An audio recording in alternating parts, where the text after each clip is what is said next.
Mon intervention, c'est plutôt d'aider les gens à récupérer de la liberté et de trouver des nouveaux chemins, des nouvelles manières de réagir pour ouvrir des nouvelles portes. Une équipe, c'est comme une famille. On a des habitudes, on a des préjugés, des croyances, alors qu'en fait, on est beaucoup plus riche que ça et on peut montrer d'autres facettes si on nous invite à le faire. Mais il faut impulser quelque chose dans le système. On travaille beaucoup sur l'intuition, on travaille sur le jeu, on travaille sur… ouais, je les surprends. C'est une boussole extraordinaire, l'intuition. Quand on regarde tous les grands patrons, ils ont tout construit en s'appuyant sur leur intuition. Je vais stimuler l'intuition, donc en mettant les gens en dehors de leur zone de confort, en mettant les gens dans leur corps, beaucoup, parce que je pense que l'intuition est dans le corps. En tout cas, c'est important de se reconnecter à la sensation. On oublie parfois d'aller se reconnecter à la sensation. Donc, ça rééquilibre en fait la manière d'agir, de concevoir et ça ouvre plein de portes. Souvent, ça amène des idées, ça amène des manières de se comporter, des manières de réagir qu'on n'avait pas envisagées et ça crée des chemins complètement nouveaux. J'aime bien surprendre. Je fais jamais la même chose.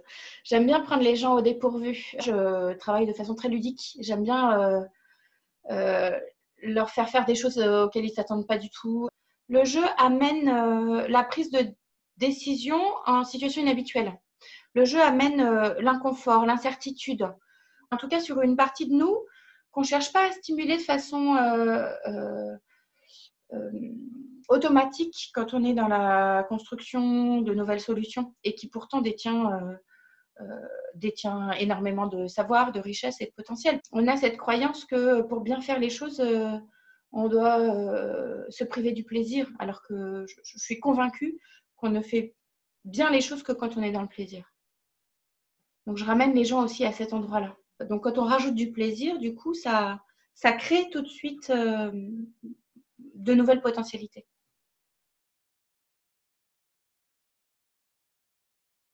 Nos émotions, qu'on le veuille ou non, elles existent.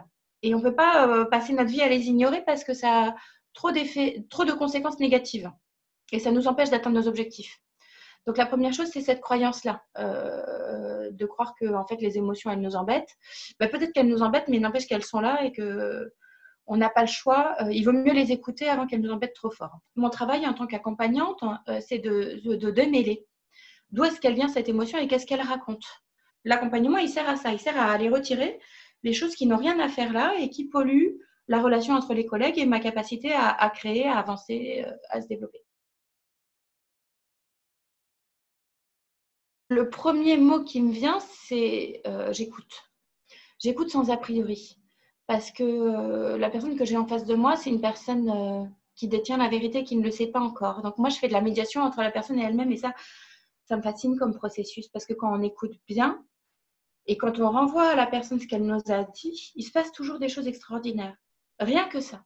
J'ai envie de me relier à ce qui la bouscule, à sa difficulté. Donc, je m'appuie là-dessus, vraiment. L'écoute et la rencontre, ça fait déjà 2 mots. J'aime bien me laisser surprendre, laisser l'univers s'en mêler, l'instant présent, la surprise. La seule chose qu'on peut rencontrer, c'est ce qui se passe à un moment quand on est face à face et qu'on se touche, que nos vies se touchent. Donc, le mot que j'ai envie de rajouter, c'est instant présent. Et puis, le dernier, c'est la magie de la rencontre, en fait, c'est l'émotion. Parce que moi, j'ai une émotion quand j'accompagne quelqu'un et ça génère une émotion, cette rencontre. Et c'est l'émotion qui transforme. Le plaisir que j'ai à chaque fois à rencontrer quelqu'un.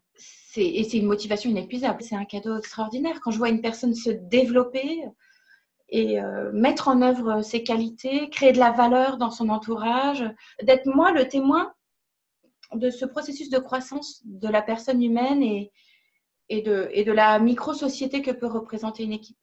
C'est fascinant. Enfin, voilà, c'est pareil, c'est une motivation inépuisable.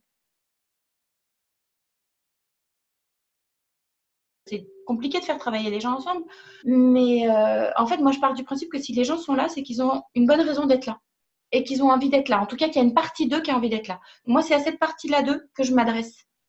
Je vais chercher chez chaque membre de l'équipe la partie qui a choisi d'être là, qui a envie d'être là, qui a confiance dans le fait d'avoir des qualités et d'avoir de la valeur à créer ici. Et toutes ces parties-là de ces gens qui sont dans l'équipe, elles ont envie de travailler ensemble.